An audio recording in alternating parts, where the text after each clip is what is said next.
Hi, folks. This is Jack Spirko with another edition of the Survival Podcast. As always, one man's view of the changing world, the changing times, and the things we can all do to live a better life if times get tough or even if they don't.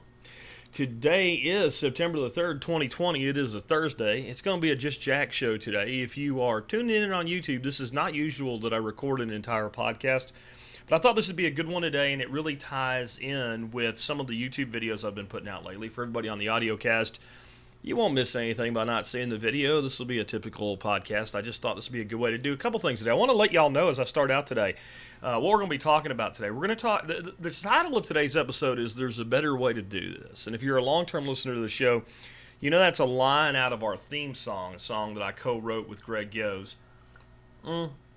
And what we're really talking about today, though, is getting out of the cities. Kind of one more time. A lot of times I'll get on a topic and I'll beat it up pretty hard, and then I realize, like, okay, I've said enough about this. This is a variety show. We need to go on to something else. And we're going to kind of do that. We did an episode of Unloose the Goose last night, episode 8, where we talked about city zoning and planning and the role that plays, along with concepts like Agenda 21, in making a decision to get the hell out of what I call these flashpoint cities.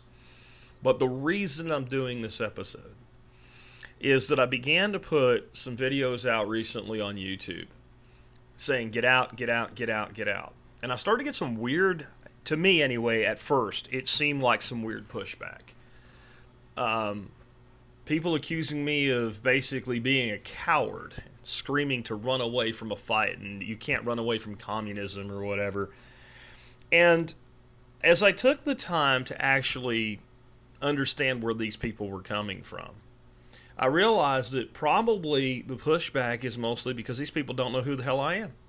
And if you're watching the video now on YouTube and you're one of those people, give this a shot. I think it's important to understand that my call to get out of the cities, and specifically certain cities in certain states, is not new. And those of you who've been around a while, you know this. I started this show in June of 2008, so it's more than 12 years ago. And within the first episode or two, I would say, maybe not episode, first week or two of the show, so first 20 episodes, I guarantee you I said, get out of the cities. And when I say that, I don't mean run off to the middle of the foothills of the Bitterroot Mountains. So that's a hell of a beautiful place to be. And if you want to be there, go there. But I don't mean to head to the center of the Bob Marshall Wilderness or something. I mean, go where you really want to be, but it probably isn't where you think it is if you think it is in the cities. And so I wanted to do today's episode from the standpoint of, I'm not talking about running away from anything. I'm talking about running to something. I'm talking about, in the words of the credo of my show that's been around now, again, like 12 years, building a better life if times get tough, or even if they don't. So we don't just plan for failure at the Survival Podcast. We don't just plan for if the shit hits the fan. We plan for, well, what if it doesn't? There's the old saying: if you fail to plan, then you plan to fail. And I believe that's true, but I also believe if you only plan for failure, you're planning to fail. I mean, that's a pretty easy thing to understand, I think, in our world today. That if you don't have a plan for the world to actually be pretty much okay, and you are only planning for failure, then you make some really bad decisions. You sell all your stock when you should be holding it. You quit your job when you should be keeping it. You don't worry about debt because who cares, right? And so you let your debt run away. There's a lot of, you go out and buy a bunch of shit you don't need. There's a lot of things that, especially in the prepper world, preppers do that are not really in their best interest. If you have 47 cases of MRE stacked to the roof of your basement, it's probably not the best way to spend your budget on preparedness.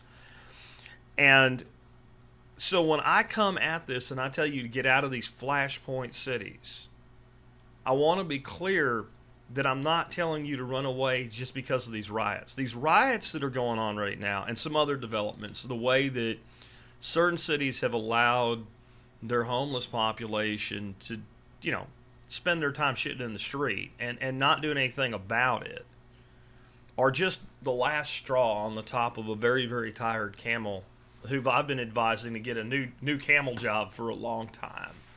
So that's where we're coming from today. And I want to start out with a quote of the day.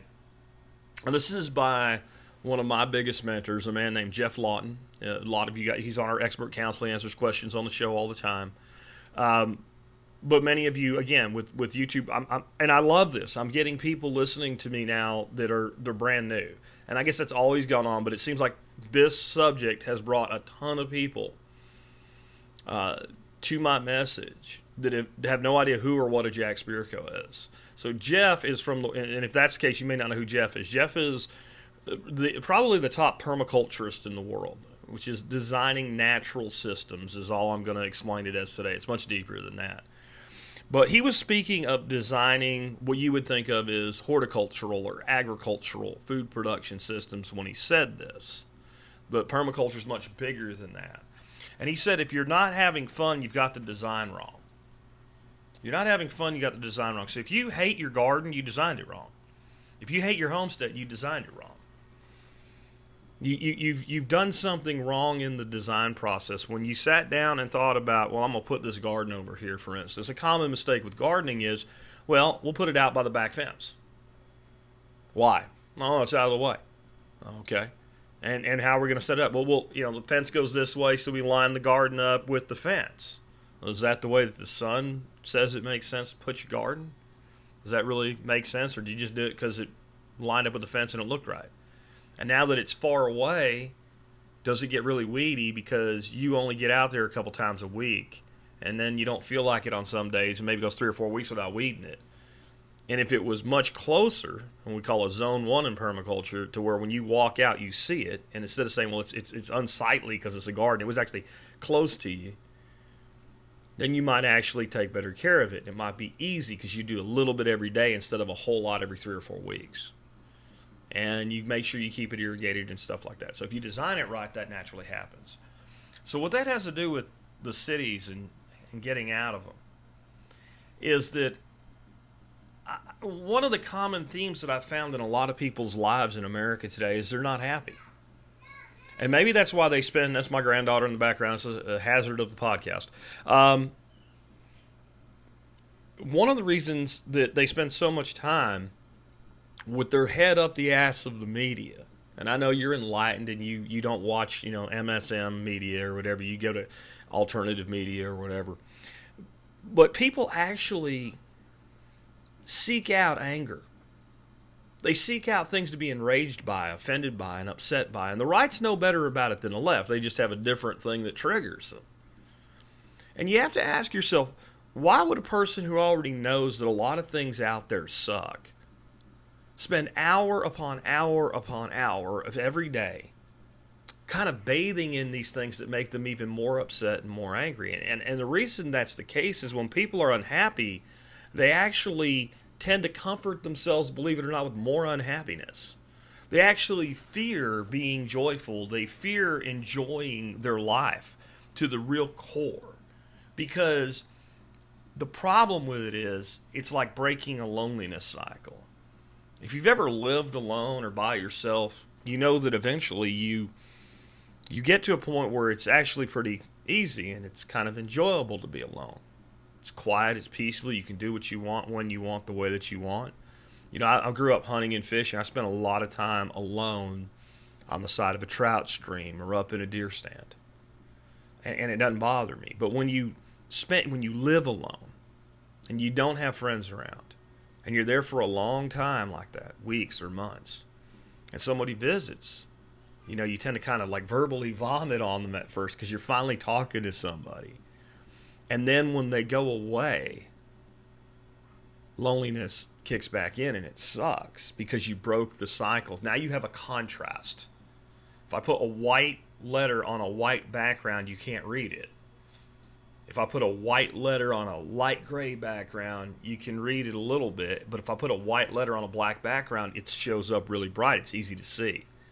Contrast creates this situation where the negative becomes more prominent. So people are actually more comfortable staying miserable than being happy.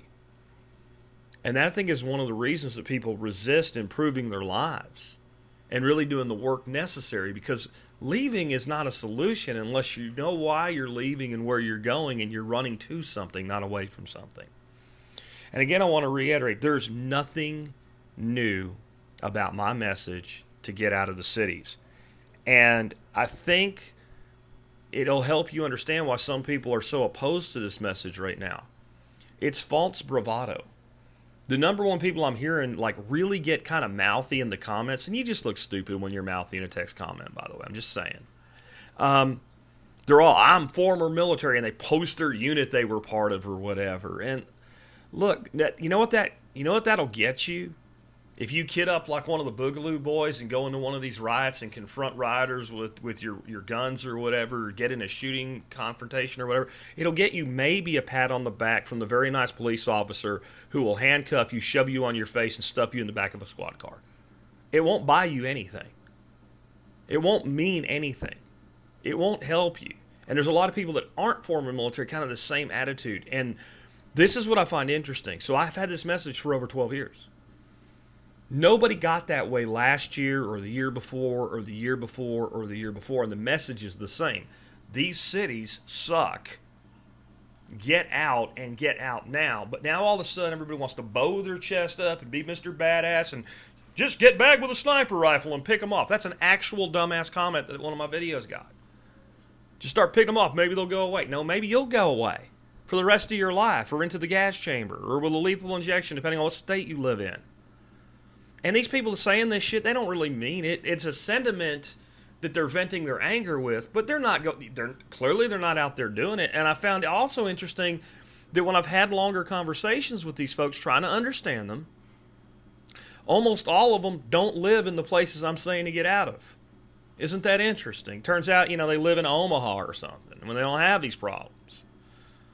But then they want the person who's in, Portland, who's got, takes their kid to the park, and there's homeless people strung out on heroin all over the place, taking a crap under the monkey bars, and they want that person to stay there. But what's doing it is ego. If there wasn't nothing wrong with the message last year, and now all of a sudden the same message is met with, that's running away from commies, you're a pussy, whatever. Then that's your ego instead of your intellect. And we should not make decisions about how we live and where we live and who we associate with based on ego. That is a recipe for disaster. So let's talk about some intellectual reasons, some logical reasons for getting out of these cities. And whether or not your city qualifies as one of these cities is something you must determine for yourself. I will say this. If in the past few months your city has burned, then you do qualify under my definition of a flashpoint city. And as preppers, we talk about bugging out an awful lot. We talk about the cities burning. And it also amazes me, so many preppers now, they're letting this ego get in the way of their logic, because they've been all about bugging out their whole damn life. Some of them own bug out locations. They read prepper porn and damn near pleasure themselves while they're doing it. And all of a sudden, you talk about bugging out strategically with your entire life instead of hiding a cabin, and they consider that hiding. And again, that's that ego-driven shit.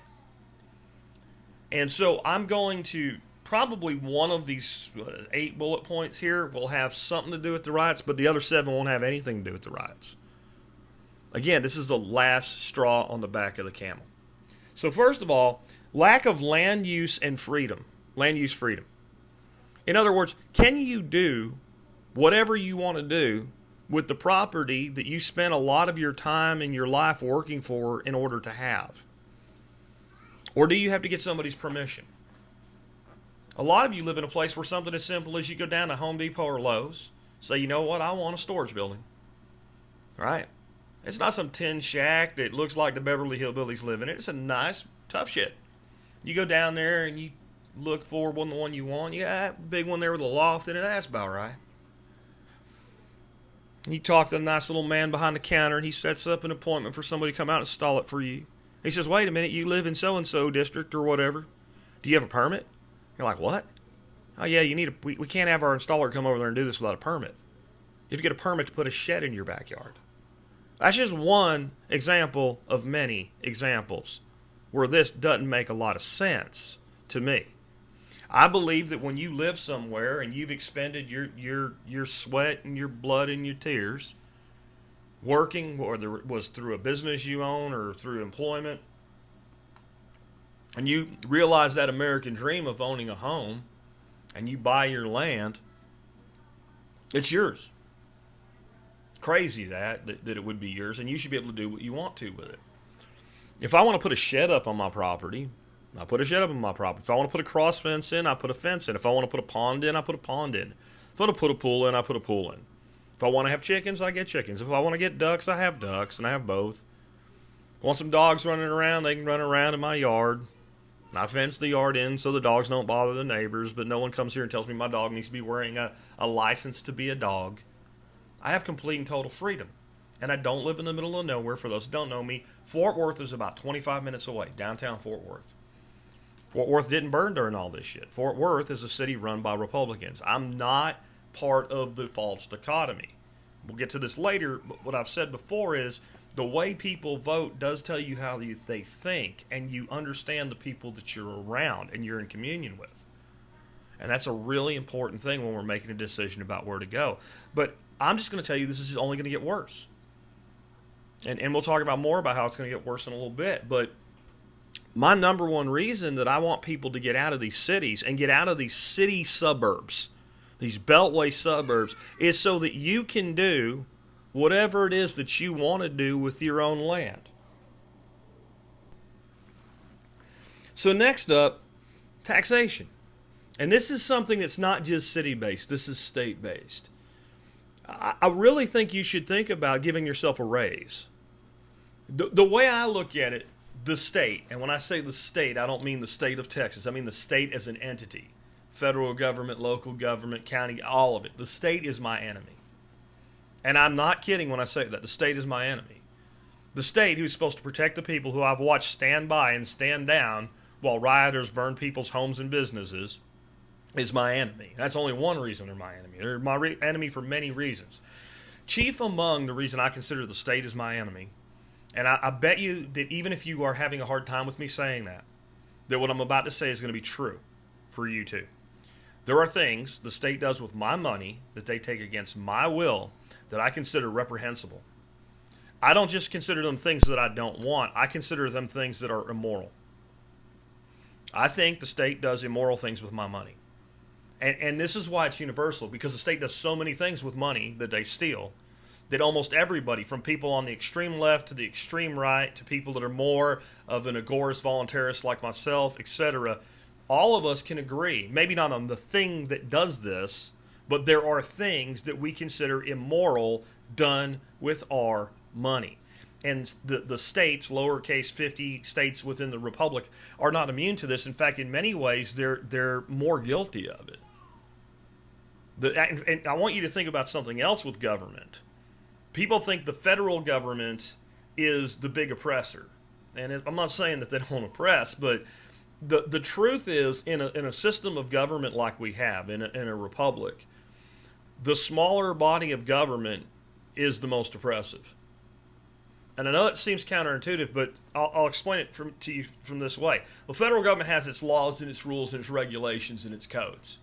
They exist. Now we go down to a state. Let's say New York. New York, unless it stands under the 9th and 10th Amendments, which it doesn't, can do nothing about any of those laws, rules, regulations, codes, etc. that the federal government put in. The only thing New York can then do is what? Add more laws and regulations and codes and taxes, etc. So they increase the burden on your liberty. Now we go down to a county in New York. The county does not put up any resistance to the state's laws, codes, regulations, and taxes. It adds more. Okay? Then you get down to something like a city. And then the city adds more. So every layer of government within a republic adds to your burden against your liberty and your freedom.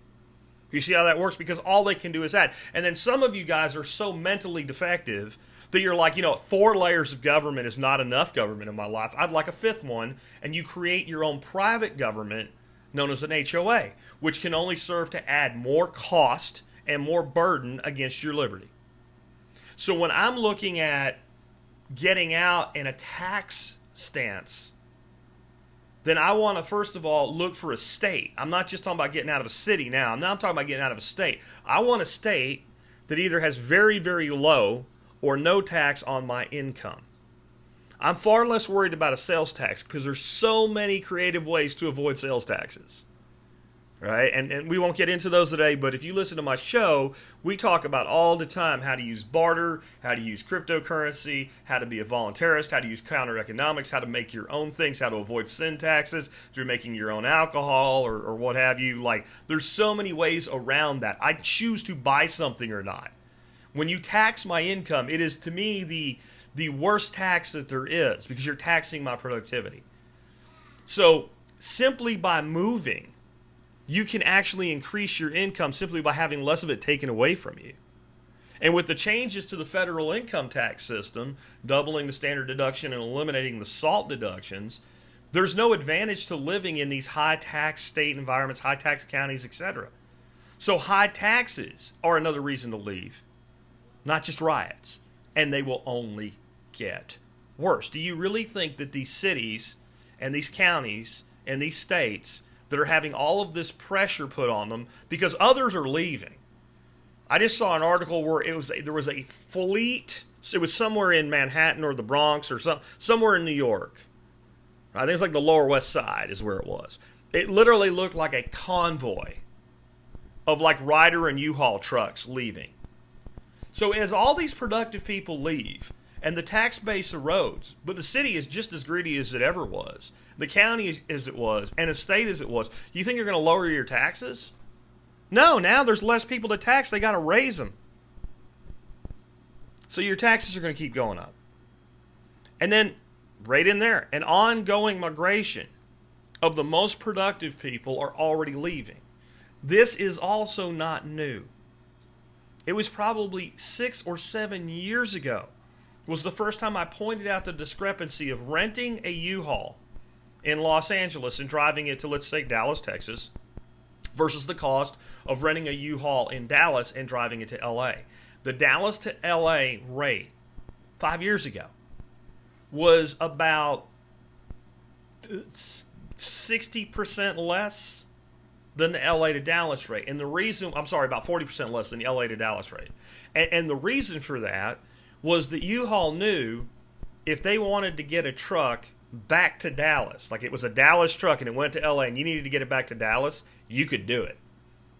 You could do it. But there was a very good chance that if that truck went from LA to Dallas, it was never coming back. And that was 5 years ago. With the suicidal mindset of these cities, of let's just let homeless people shit everywhere. Let's just tax the shit out of people. The most productive people are leaving. Then COVID hit. Tons of people started working from home because of technology like we're using to do this podcast. People are like, I can do this anywhere else. Really quickly did that math about, well, not real happy with the way things are going around here. I can keep my income and I can move to Sheboyganville or something like that. It's a town I've made up just to be, a random small town somewhere. And I can move there and all of a sudden I have more money and a bigger house and more land and more freedom and the same income. And even in some situations, it turns out these companies will actually say, well, now that you don't live in the city proper, your income, there's like a cost of living differential that goes away. You still come out way ahead. Now, the other group that's leaving, and leaving in droves, are entrepreneurs, especially entrepreneurs like myself. I don't have any need to be in Texas to do what I do for a living. I don't have to. I like it here. I came here fully of my own choice. This is where I want to live. This is where I have maximum freedom economically, maximum freedom for my land use, etc. I've made that decision consciously. If there was a DSL connection on the moon and a nice little dome up there that I could live under in the middle of a crater, I could do my job from the moon. I might have a hard time getting Amazon deliveries, but you get my point. I am not tied down. I am a productive stand-up member of my community. My neighbors are happy that I'm here. But if I were living, in the outskirts of Seattle or Philadelphia or Chicago or any place like that, then you can bet I would be picking up and leaving. And then even a lot of more brick and mortar type entrepreneurs and things like that. If you know how to build a business, you can rebuild it somewhere else. So COVID hits, their doors shut. This has caused this massive exodus. It's from the test drive effect of people getting to do it and employers getting to see how it works, closing down entire office complexes and just saying, let everybody work from home. They were all afraid if they sent you home to work from home, you would screw off all day and not get anything done. Well, once they sent everybody in and people did their jobs, they're like, shit, this works. Why do we have this 5-story building in LA that costs us just a shitload of money?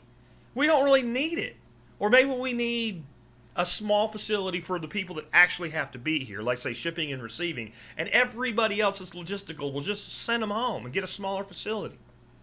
And so you have the best, the most affluent, the hardest working, the most productive people in these cities are leaving. When you take the best away, your aggregate average of quality goes down. That doesn't mean that there's anything wrong with you, but you might want to start looking at the people around you because this exodus is real. How about this? Now, I think the schools have a problem everywhere, and I'm a huge advocate of home-based learning. Whether you do what I do, which is basically my grandson, we homeschool him, but he's really not homeschooled. We have a private school called Excellus Academy that he attends online.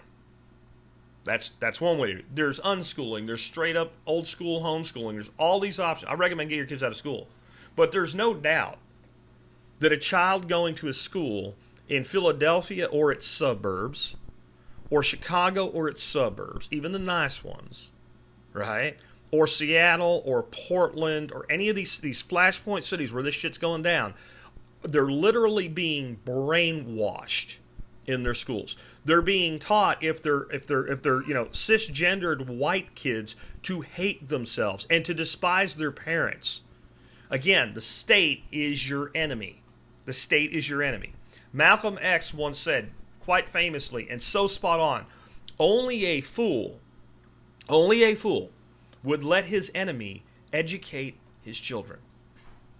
And if you're sending your kids to these schools, and I don't care if you're doing online virtual learning now, you are sending your children to your enemy to be educated by your enemy. And people get really upset with that because teachers are heroes that don't wear capes and shit.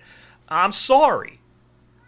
The teacher is only as good as their base level ability as an individual, plus the curriculum that they're required to teach.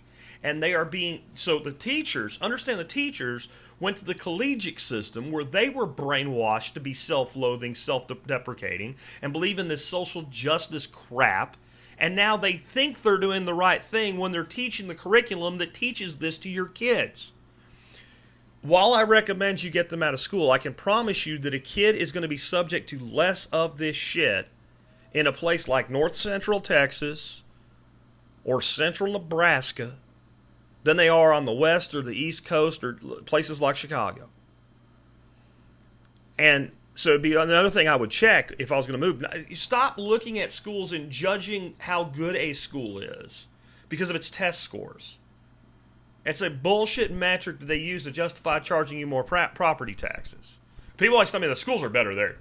I'm like, better at what? Indoctrination? Brainwashing? What are they better at? You want to know what the curriculum is. They're teaching this freaking Common Core garbage, right? They're teaching this concept that basically race matters. They're teaching racism. They're teaching racism, and they're teaching it in a way that is teaching young white kids to be racist against themselves and their parents. And this is more in these cities than it is anywhere else. That's another reason to leave, and it's been getting worse, and you're not going to change it. You're not going to go fight this in Portland or fight this in Seattle. It's not going to happen. So leave. You're worth too much, and your children are worth too much to stay in these places. Next, on the note that you're not going to change it, these places, I'm hearing, there's going to be a great awakening and what. maybe there will, nationally. Maybe there will by people like you deciding, I'm not contributing to this mess anymore. I'm going to go somewhere else and build something in a place where people value what I'm building and not because they can steal from it. But these cities like Portland, etc., have been in the hands of Democrats for 50 to 100 years or more. Most of you watching this video today, there's never been a time when you were alive if you take the top 50 cities for crime, high taxes, and problems, all of them were not under Democrat control in the last 50 years. So if you think you're going to change this, you're wrong. You're not going to. You have to accept that people in a republic have a great deal, at least for now anyway, of local autonomy. And the majority of people in those places have decided what they want. And it's a vast majority. So what is your end game if you think you're going to change it? Are you going to, basically become the dictator and tell people how they're going to live? Isn't that the very thing that you're opposed to? Isn't that the biggest problem you have with these people? Within our republic, we have this freedom of movement. We have the ability to walk to freedom. And it goes somewhere where people are more in touch with our ideals. You're not changing these flashpoint cities. And they're going to get worse before they get any better. Next, this is a triggering phrase for some people. And if you're new to me, I am not a conspiracy theorist. I'm really not. I have a high degree of skepticism with a lot of conspiracy theories. This is not a conspiracy theory.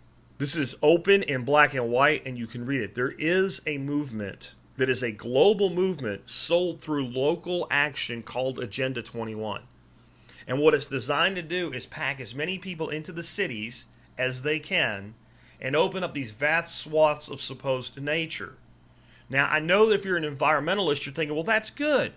First of all, understand that we do not have a problem in America without enough natural land. There's more wilderness in North America. There's more wilderness in the United States than there is in Africa if we don't count Alaska.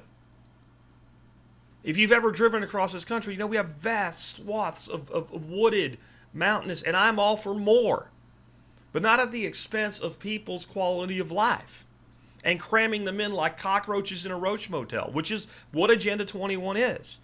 It's to take these cities and say, okay, we have single-family housing wherever we do. No more. No more. It's inefficient. It's not a good way for the environment. And to put high-density, multi-tenant housing into your suburbs and expand the control of the city out into your beltway suburbs as far as they can, stripping those localized suburban autonomies down to almost nothing. And they also want then to take all this beautiful nature that you feel like, well, then that's so that we can go see deers and no, to tell you, you can't go there and you can't do anything there. It's much harder to do that if that land is occupied by people who are building something worthy of having and taking care of the environment. Because I am an environmentalist. I don't believe in the environmentalism of the state, but I certainly believe in caring for the earth and caring for people through good care of the earth and doing sustainable and regenerative agricultural practices. My property, in wintertime is when you can really tell. Is when you can really tell. You drive down my road and everybody's, because it's winter in Texas, it's the dark, everything's brown. You look and there's this glowing green because of what we've done to regenerate the land. So I'm not anti-environmental. This is not environmental. This idea of shoving all these people in these cities. Because what is the number one export of any large city? Do you know what it is?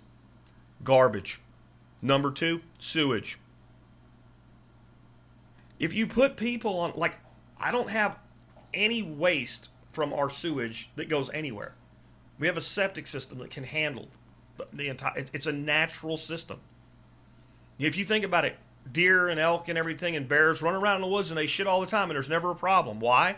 There's enough space for that organic matter to break down and actually make fertility.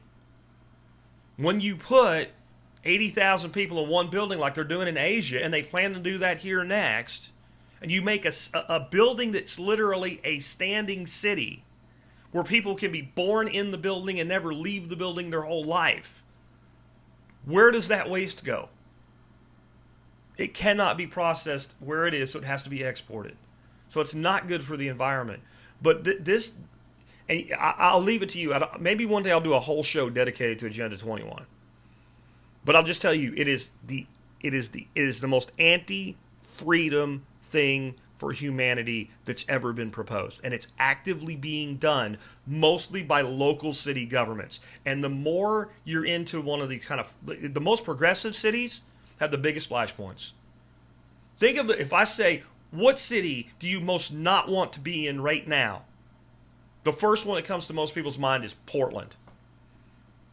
And then it will be a toss-up between LA and Seattle and San Francisco. Those are your four most progressive cities in the country. And they have the problems of the riots, but they also have the most propensity to do this type of zoning and planning, which is designed to stratify people into classes, to divide people racially. It is, I'll just leave it at that. That's another reason to get out. Next, the state's shown you that it won't do the one thing that we can justify its existence with. Protect your life, liberty, and property. You've seen it. You have massive riots going on. Buildings burning. Morons on CNN and MSNBC saying it's fiery but mostly peaceful protest. It sounds like a Babylon Bee headline. It wasn't. The guy was standing in front of a building that was burning, and they put that up. You know, little words they put up on the screen. They put that words up, and it said fiery but mostly peaceful protesting, and the cops stand there and do nothing. Guy picks up a brick, hurls it through a shop window. Cops stand there and do nothing. Is it because the cops suck? Some cops suck, some cops don't. But that's not why that's happening. That's not the reasoning behind why that's happening. No. That's happening because the people in command, the people in charge, decided we're not going to do anything. So why would you build your life in a place where one of the things that you love the most and work the hardest for would be attacked? They will not be defended. And I know, let that ego come in. I'll defend it myself, but you won't. You won't. Now, if you're far enough out that there's enough breakdown by the time it gets to you, then you can drop the hammer. And I think some of you don't think I'm for, I've said it so many times, I don't know how, but you think I'm not for dropping the hammer. All you guys that are like, well, I'm a soldier and I was in the airborne. I am also a former airborne soldier myself. It is very easy for me to get caught up in the same emotion many of you are and want to be like, I'll kill their ass. And if I have to, I will. But I don't want to ever take a life unless I have to. And I certainly don't want to ever take a life in a way that will destroy my own life at the same time. Because you could say, well, I'm defending what I've built. But you can't defend what you've built when you're in a prison cell. And they will put you in prison. You have to set yourself up so that if and when the time comes, that you at least have a chance of proving yourself justified in your actions. You really do. And the state has shown they won't protect you. And they've specifically shown you where they will not protect you. The contrast couldn't be more different. Right here in my own backyard. 30 miles away in Dallas, fires, bricks through windows, riots. Right down here in Fort Worth, much closer. No problems. I'm not saying there'll never be any problems, but we ain't had no problems yet. And that's because our little mousy mayor, Betsy Price, just let it be known that business owners have a right to defend themselves. So not only do you have to be willing to defend yourself, you need to be in a place where you can defend yourself without being attacked by the people who were supposed to defend you and didn't. And you know now. You know. Minneapolis, they won't protect you. Philadelphia, not going to protect you or your property. Seattle, Portland, LA, not going to protect you or your property. So you're building something in a place where it's very vulnerable, very weak, and very subject to being attacked. Plus, what's your business worth if the city that you build it in is destroyed? Who's going to buy anything from you? When all the productive people left, what are you defending? Some of you talk about defending what you have, but you're defending it the way, what are you going to do? Defend it from we have tornadoes here in Texas. When a tornado comes, you take shelter. You don't get out there with an AR-15 and shoot a tornado. Some of you don't understand the giant macroeconomic impact on these cities is worse than a tornado. Hell, the damage from the riots is worse than a tornado. Next, the restrictions that these places, have you noticed all these places are the ones with the stupid level restrictions on COVID? I have to tell you, I wish Texas would man up and open up all the way, but our lives have not been that different here. They really haven't. I think part of what I teach people to build is why, because I have this beautiful backyard and all these food systems and everything. But like, want to go to a restaurant? We'll go to a restaurant. Maybe half the tables are closed, but we'll go to a restaurant. You don't want to wear a mask? Unless you go inside like a store, you don't wear a mask. No one's running around bothering anybody or harassing anybody. And I'm going to tell you, I think COVID is dying. And the media and the government's putting on a life support. But we're going to get to a point where there is no COVID cases at all, and New York is still going to be locked down, and Oregon is still going to be locked down, and Washington is still going to be locked down, unless you're rioting. Now, if you're rioting, magically COVID's not a problem, but everybody else locked down. And again, the places that value your freedom the least have shown themselves for who and what they are. They are not worthy of your presence, your time, your talent, and your treasure. It's a republic for a reason. If you want to defeat these places, leave. Leave. I mean, there's been great battles in history where ego drove a general who just had to wait to attack and they were defeated. All they had to do is wait. You got the enemy where you want them. Enemy can't get resupplied. All you got to do is wait. They'll starve to death. They'll surrender. But ego drove them to attack, and they ended up defeated. That's where these cities are at. They cannot sustain themselves without the productive people. We think of the class system of like the poor, the lower class, the lower middle class, the middle class, the upper. There's not. That's not really the class system in America. You have a parasitic class and a productive class. If you want to starve the parasite, take away the host. You want to fix these cities? Get everybody that's useful in them to leave them to wallow in their own squalor. And eventually, they'll collapse. How did Ronald Reagan defeat the Soviet Union? I know it really fell apart under Bush, but it was Reagan that did it. Did he do it by attacking them? Or did he do it by building this country to the best and most prosperous it could be? Having a massive defense that made it like, well, you can do whatever you want over there, but you better leave us the hell alone. And letting the system collapse under its own weight. That's what you do to these cities. You make every place else incredibly successful. And you win the war of ideology through proof by action. That's how you do this. Next, there's never been a better time to move. There's actually never been a better time to move than right now. It's as easy as it's ever been. There are so many options available with remote work. And even if you don't have a job where you can work remotely yet, there's so many opportunities to find a job where you can work remotely. There's never been so many companies so willing to hire people to work remotely as there are right now. Yes, jobs are tougher to find, but if you're good at what you do. You know, I do a podcast for a living. That's why you're listening to me today, and thank you for it. But, I mean, with my knowledge, the reason I built this successfully is because I spent a lot of my life as a public speaker, so I was good at that.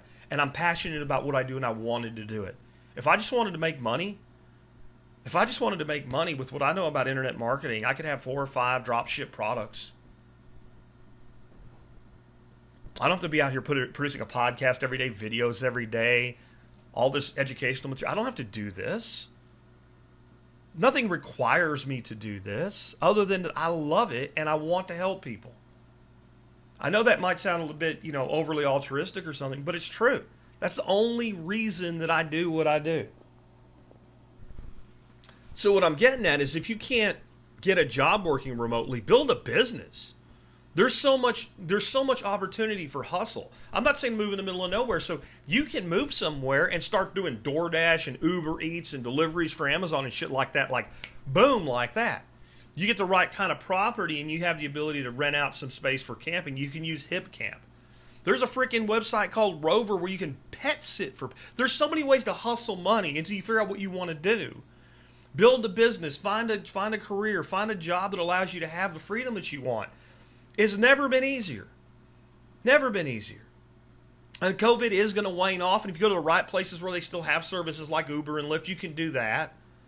There's so much opportunity to do something until you establish yourself into what you really want. And it's never been easier.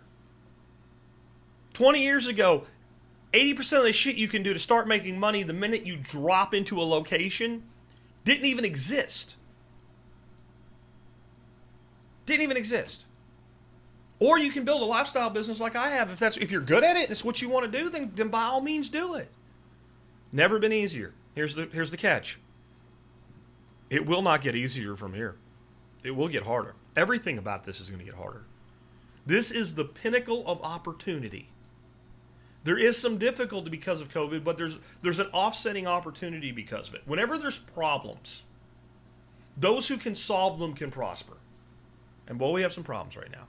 Let's talk about where do you go? How do you figure it out? First of all, I will find some episodes that I've previously done about finding the right property, etc., and I will link to them in the notes for you. So you can listen to some of the older podcasts where I get very specific on that. But it really comes down to you and what you want. And that's what I'm proposing. I'm not proposing running away from what you want. My belief is for the vast majority of people, even those objecting to this, if you live in one of these places, you don't have what you want. Because what you want isn't there. Because the word that's spoken almost to the level of worship from the segment of people that would even listen to something like this is freedom. Is freedom. In the old Star Trek, James T. Kirk, William Shatner Star Trek, there's an episode where they find this planet and it's like a mirror of Earth, but things worked out differently and it's all tribal. And the one group is called the Combs, and it's actually the communists. And then there's these very warlike tribal people, but they're all a bunch of white guys. And in dealing with them, I think it's Kirk says the word freedom. And the guy perks up and goes, that's a worship word. And it is almost a worship word.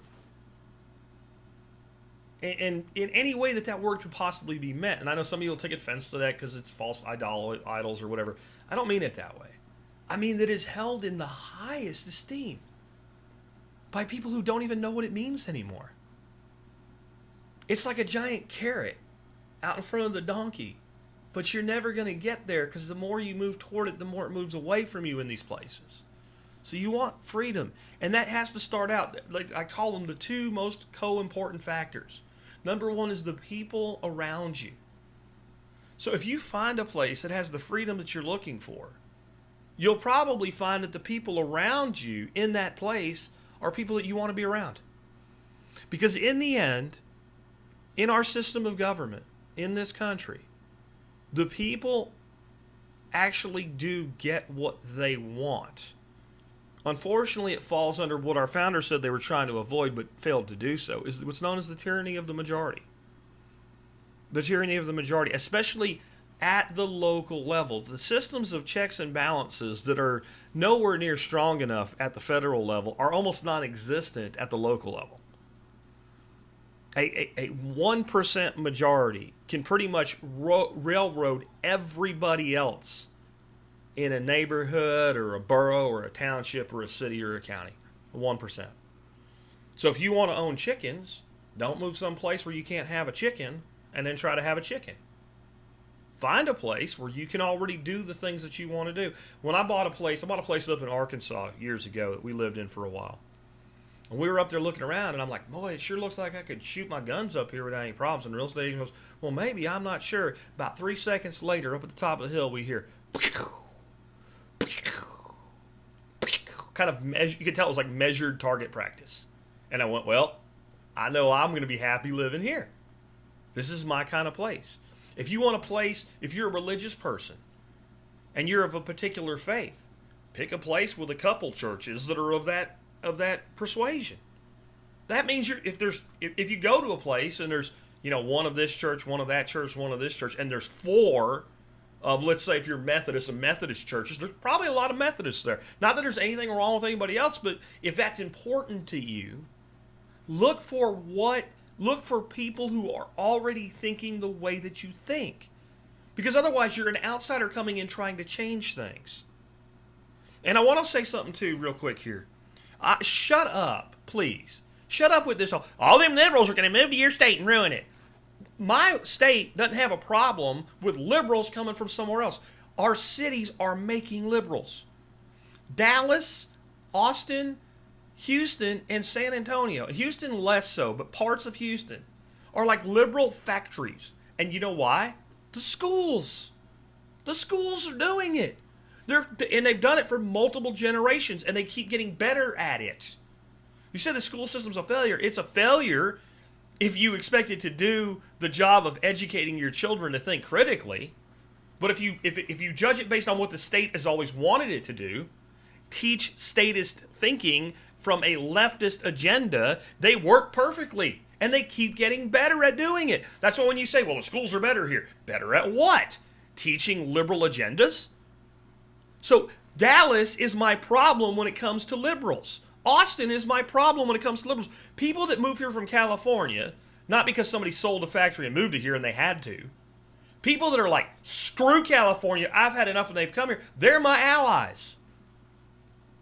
They think a hell of a lot more like me than a lot of the people in Austin do. I need them.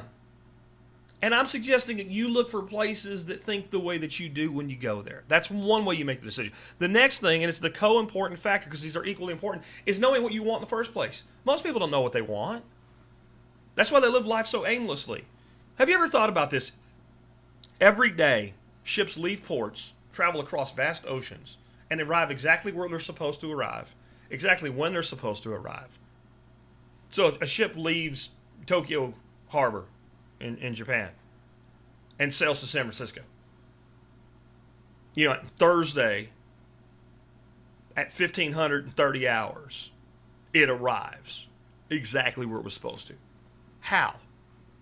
Because the captain knew my goal is to go from here to here. This is the flow of the currents. This is the weather. This is everything else. And I want to be in this place at this time. So knowing the capabilities of his ship and charting a course and using all of his navigational capabilities, he goes where he's supposed to go. Don't you think you should live your life that way? And don't you think when it comes to choosing a place to go, you should think that way? Not just, oh, well, Texas is better, so I'll move there. Better at what? What do you want? What do you want in the way of climate? What do you want in the way of people? Texas is a big place. If you take Texas on the map and you move it to the southern tip of Texas, touches the Oklahoma border, the top of Texas touches damn near Canada.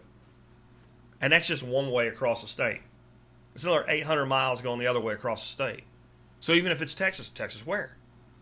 Austin's a hell of a lot different than Fort Worth. Houston, which Houston? Which part of Houston? If you want to be near a city. You want to be in the ocean, there's a coast. But Texas is in Florida, great state. Tennessee's a great state. Consider the Free State Project in New Hampshire, amazing place, totally different. But even within those places, then you find that group of people, that area that's already predisposed to what you want, but you first have to figure out what it is. And I know that sounds nuts, but most people don't know what they really want. I can't tell you how many people I've had that are unhappy. So, what do you want? And then they're like, well, I want this. But when you say, okay, let's get specific, they don't know. They don't know.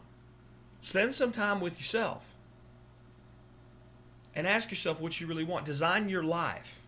Remember, quote of the day by Jeff Lawton, if you're not having fun, you have the design wrong.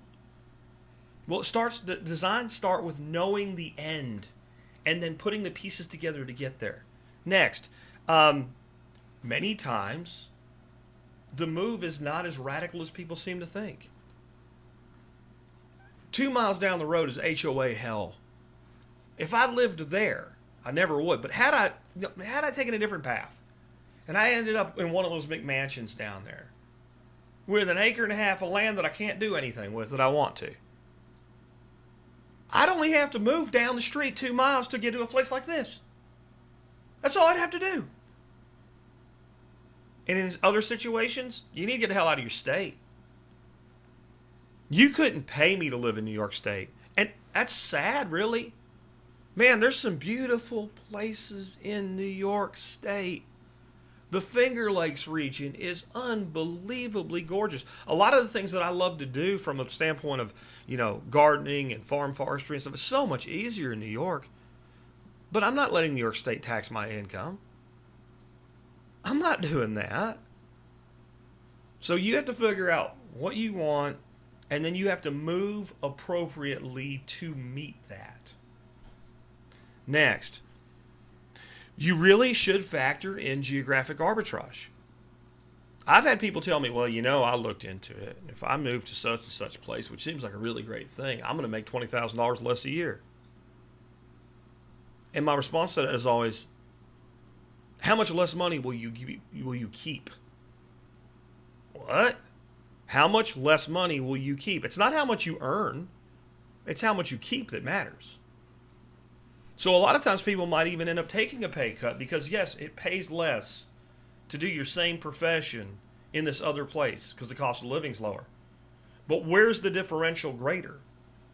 If the cost of living differential is greater than the cost of income differential, you just got to raise making less money. And by the way, in our screwed up communist progressive tax system, your federal income taxes you may drop in tax bracket and pay less taxes on top of it at the federal level, not just the local and state level. What's a house cost? If your house payment in one place is $2,500 a month, and you can get a better house with a house payment of $1,600 a month, you just got a $900 income increase. Really, and then strive to maximize that. And boy, think about entrepreneurship. Because I say this all the time, but the tax code is huge. It's this giant book. It's bigger than 2 of the old school yellow pages from a major city. People think, wow, look at all that mess. Look at all that ways that they tax me. If you think that the tax code, it's that big so they can tax the shit out of you, you need to get a better CPA and a better understanding of what the tax code is. The actual part of the tax code that tells you what you have to do is about 10% of it. So what's the other 90% tell you how to do? It tells you how to get out of doing it. They wrote it for themselves. All the laws, all the codes are not written by congressmen. Most of those people have never authored, even the ones that I passed 20 bills, they never wrote a bill in their life. Corporations, rich people, hire lobbyists who write bills and give them to these people who put their names on them and submit them through the party dues system that the lobbyist pays for so that the congressman can get credit for bringing the bacon home to his district. That's how it works. So do you think all those companies and corporations want to pay taxes? So when they're incentivizing all these new tax codes and things like that, do you think they're doing it so that they will pay more taxes? Why do you think wealthy liberals are always like, oh, you should go ahead and tax me more? Warren Buffett or whatever. Do you know why they say that? Because they're not going to pay it. They don't give a shit what their tax rate is. You can make their tax rate 90%. It doesn't matter. They're not going to pay it. You can tax them at 99%. They're not going to pay it because they know to pay people for them, their accountants and their tax attorneys, and their attorneys, their structural attorneys that structure their corporations, to focus on the 90%. So they're not going to pay it. So they don't care what the tax rate is. If you go back and look at a time like when Kennedy was president, when the top tax rates were through the roof, if you look at what's called the marginal tax rate, how much the wealthy actually paid It's the same as it is today. The tax looks on the front end 4 times higher, but the actual marginal rate that they actually paid is the same. They know to do that. You need to learn to do that too. And part of the structure is don't put yourself in a place where you start out 15% in the hole because you're paying income taxes to California and the city of San Francisco. Use that geographic arbitrage to your advantage and use that tax strategy to your advantage. One big thing though, and in my shows where I've gone deep into picking a place to go to, do not pick a place based on numbers and maps and internet pictures alone. Narrow down a couple places that you think make sense for you and then go there. Do not go there and be the tourist that looks at all the tourist sites. Go there and find out, if you like pizza, what's the local pizza place that people hang out in. Have a pitcher of beer in. You know, if you like churches, find that church or that temple, synagogue, whatever, that fits what you do and go there. If you're in some sort of fraternal organization, find the fraternal organization there and go be part of it, at least as a visitor. What I'm saying is go live in a place. Instead of staying at the Holiday Inn, get on Airbnb and find a house in a neighborhood or an area that's similar to what you can afford and where you would live, and go move into that house for a week.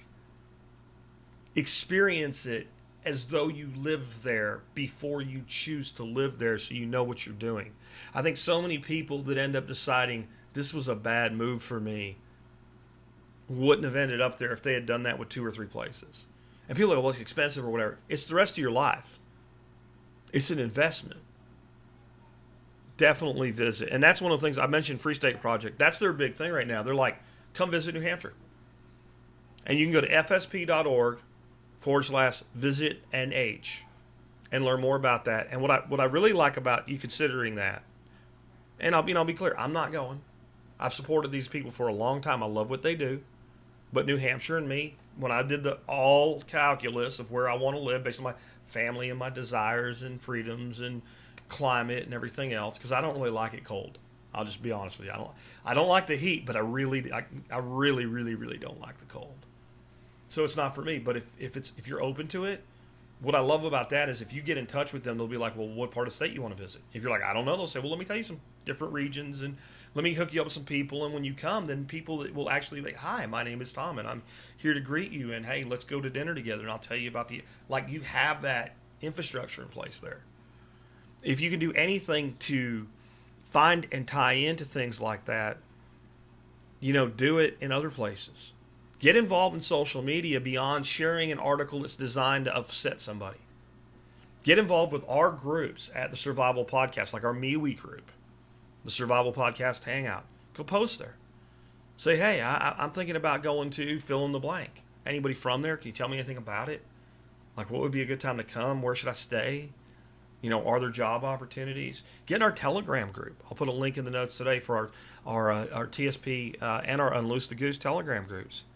Check out John Bush's Freedom Cells. I'll put a link for that today too. Start tying into networks of people in these places before you go there. And that way you'll have a better experience and you'll be able to do a better job of figuring out if these are the right places for you. My final thoughts today are pretty simple. You and your family deserve to be free. And this ego that gets in people's way with, I'm not going to run away. Do you think the people during the height of the Cold War that risked everything to get over the Berlin Wall were cowards? Do you?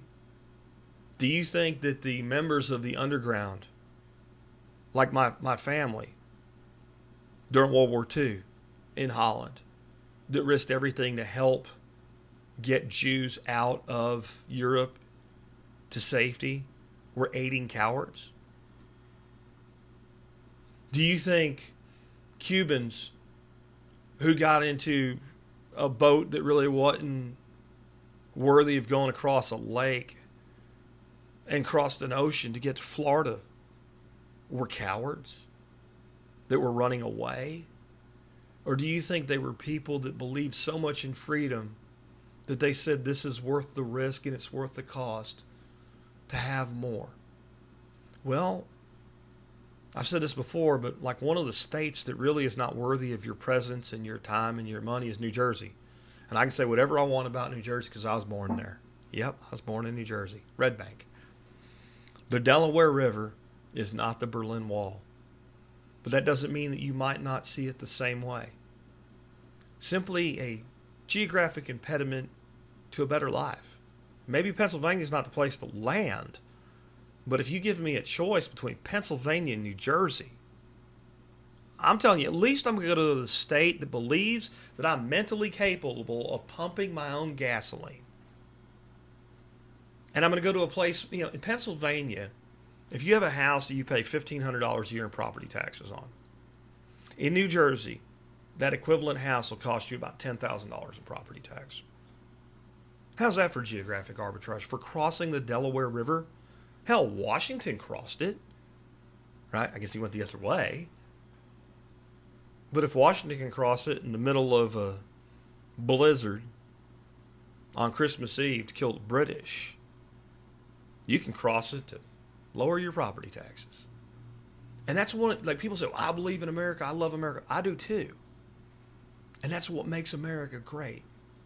If you want to know what really creates more opportunity in America than any place else in the world, it's not just that we're a republic. Please stop that shit. We're not a democracy, we're a republic. We are a democracy and we are a republic. We are a representative democracy in the form of a constitutional republic. And if we weren't a democracy in the way that you mean it when you say that, we wouldn't have a lot of the problems that we do. Well, it's so we can defend individual rights. Well, how's that working out for you? Here's how it actually works in a republic the size that we have, with the diversity that we have. When a place in that republic treats money poorly, money leaves. I was going to say freedom or whatever, but you can look at it. And the worse a place treats money, the worse they treat people. And money leaves. When money is treated poorly, it goes elsewhere. I'm not a huge fan of Donald Trump, but one of the things I can say for him is he knew that a big part of why we had so many companies in this country doing business in other nations is because we were treating money poorly. Do you really think a major American brand wants to do business in China? Now, it's one thing to do business in China to sell to China. I don't mean that. Do you really think a major brand looks at it and goes, you know what, we would just be better off if we were doing business in Beijing? Of course they don't. They went there because no matter how shitty the communist government was, China was treating their money better than America was treating their money. It wasn't just about cheap labor. It wasn't just, labor is the small number in that factor, in that equation. Because money ain't just about taxes. It's about the cost of regulation. And what's brought a tremendous number of companies back to America and a tremendous number of foreign companies into America to develop business in America is we started treating money better. Okay, that applies to how New Jersey treats money versus how Texas treats money. Texas treats my money better. So even though I was born in New Jersey, I live in Texas. And guess what? I have money. And the more money a person has, the more likely they are to choose to move themselves and their money from a place that treats it poorly to a place that treats it well. And if you think you're going to alter this country fundamentally through voting, you are a fool. I'm sorry. It doesn't work. Your vote is not as important as they have convinced it to you. And I know it's the most important election of our lifetime. Again. And next time, it will be the most important election of our lifetime. Again. The way you have influence in this country is by being successful and choosing the location and the place that you be successful in. You do not get your school's attention. To break it down another way, you go to your school board meeting and you bitch about something, they pander to you, but they don't actually change anything. No one actually cares. The school board doesn't give a shit. The principal of your school doesn't give a shit. You go have a teacher conference or a principal conference, they don't give a shit. They tell you they do, but they don't really care because they don't do anything any differently. You know when you get their attention? I'm notifying you that I'm removing my child from your school. Are you moving? Are they going to a different district? No, I'm just going to homeschool now. Goodbye. And you leave the seat empty. Because the seat, when it's empty, it costs the money. And now you have their attention. You can write Andrew Cuomo or Mayor de Blasio in New York all you want. They don't care. When you pack your shit and you take your money and you leave, now they care. You want to fundamentally change this country? Take all the productive people from all the places that don't appreciate you being productive and go somewhere that does. And if that place starts screwing up, leave there too. And you say, we have no place left to go. Doesn't work that way. Sea to shining sea, baby. This is a big place. This is a big place. We have that is our strength. Our diversity is our strength, and not the way the left means it. Our diversity in that there is always a place that is more like you than a place that's less like you, where you can go to. You don't need a passport. You don't need a work visa. Our nation is like 50 countries in some ways. And some of our states are that diverse. It's literally like moving to a new country. So know a little bit about it. Learn the local language. Come here to Texas, we talk a little different. It'll be easy. But find a place that deserves you. And then build the life that you want. Build the life that you've dreamed of now. Because you ain't getting no younger. Make the most of your dash. We all have a terminal disease called life. The longer we live, the closer we get to the grave. There's no getting around that. So, I'm going to go ahead and wrap up the video now. We'll close the podcast here in just a second. But that's my final thoughts, guys. Build the life you deserve. Because you do deserve it. You deserve it. In fact, I'll tell you something that's going to sound like entitlement attitude if you've never heard it from me before. It's not. Because you wait for the second half before you get all frazzled here at the end. You deserve everything that you want in your life for yourself and your family. Everything. You deserve it. Here's the other side. You just haven't done the work yet.